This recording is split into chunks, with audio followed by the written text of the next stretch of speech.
Hi everyone, welcome to Northern Soul Journeys in the Long Hill Homestead. It's blueberry season. Yeah. Wild blueberries, also known as bilberries or European blueberries, grow in abundance here in Sweden.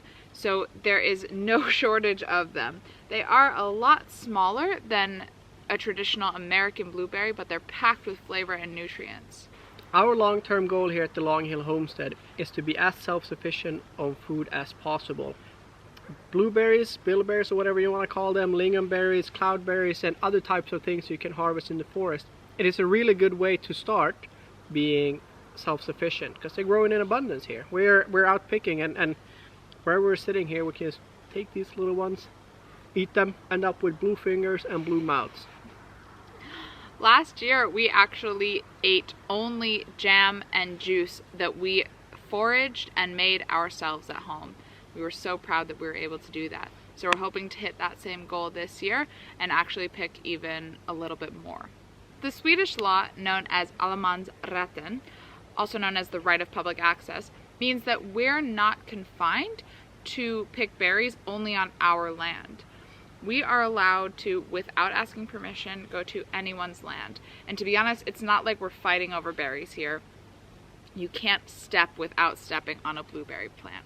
Everything you can see behind us here is covered in blueberries, bilberries, as far as the eyes can see really. Like if you just look out, it's hard for you guys to see of course, but you see these tiny little blue spots everywhere. And also lingonberries that are coming up. I'm just sitting right next to a bush. And they are not ripe yet.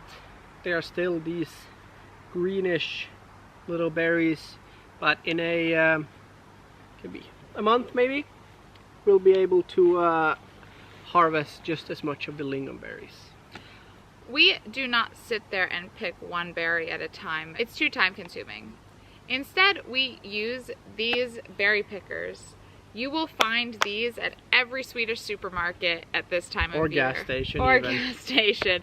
Anywhere. You're going to find one of these for sale. And they're perfect for picking berries. You just scoop it up and the berries fall inside, leaving the plant behind. It doesn't damage the plant. It just gently pulls the berries off. And we have one old one in metal as well. And it is really nice to use, but these ones in plastic work better because they don't tend to rip the leaves off at all. This is a lot more flexible, so it's easier to just get the berry without damaging the plant. And yeah, filling up a few of these, and then we got our haul. haul. We do this in stages.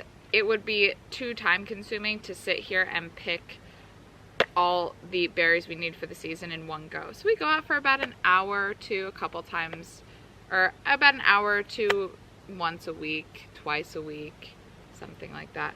Last year, we picked about 7 kilos of blueberries, which we turned into jam and juice. This year, we'd like to pick about 10 kilos and also have some blueberries for other things, maybe some pie filling or something. So that's our goal this year. We'll see if we meet it. We're on our way already. We've picked about 4 or 5 kilos already this season. So the way this blueberry picker or rake works is that you put it in underneath where the berries are, you pull up gently, and as you can see, I don't know if you can see, there's no leaves, just the berries that fall in to the back compartment back here. Meaning that you're not damaging the plant at all, as long as you're careful of course, and you can simply just scoop away and fill your rake. Whenever we are out picking berries, we're always also looking for mushrooms that we can eat and dry and fill up in our pantry. And this one is a very nice one that we like to eat and dry. It's the foxy bolete. This particular one and these ones behind me here are eaten by, I don't know if you can see anything. They're eaten by maggots and snails and things like that. So this is one that we won't take home. I just want to show you guys. Smaller ones, perfectly fine. This one a little bit too eaten. Can't be bothered to clean it, so this one will stay in the forest just as these two. But it's something that we're also always looking for when we're out. All right, we are finished berry picking for today. We've had about an hour of effective picking time. Got purple fingers. Now the next step is to go back and clean these berries and put them in the freezer. Now we're spending a little bit of time cleaning the berries before they get put into the freezer. We pick all the berries for the season a little bit at a time, and they get put into the freezer after we've cleaned them. When we're ready to make jam and juice for the season, we pull it all out and do it in one big batch. We find it to be a little bit easier. But this cleaning process can be a little bit time consuming, a little tiresome. But we have this nice little grid here. We pour some of our berries onto the grid, and it helps to shake some of the leaves and smaller bits down to the bottom. We still have to go through and clean by hand like this.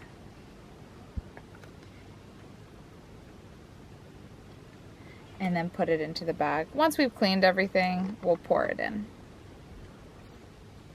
Sometimes lingonberries also get picked accidentally, so those come out or get pushed through.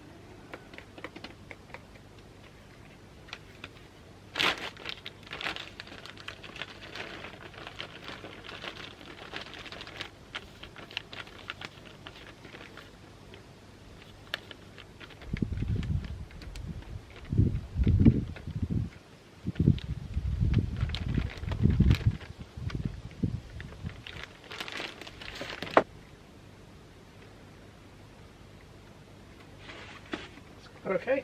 Give it a shake.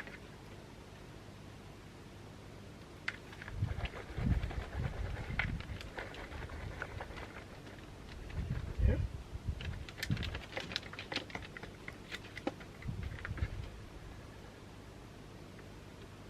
Okay.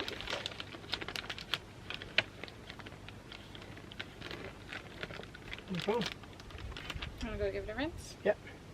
We rinse it after we've done one load through this one. We've noticed that it helps it from sticking too much, so when we pour it into our bag, it actually Slides in easily. slides in easier, yeah, exactly, and it's not as sticky. So it's a little bit nicer to work with if you wash these in between each load that you put on. Alright folks, an hour of picking and 30 minutes of cleaning, and we got 1.4 kilos of berries ready to be made into jam or juice. So we'll add it to the rest that we have in the freezer. The scraps, all the little berries, will go to the chickens, and we'll go play with some dogs. Alright, see you next time folks. Bye.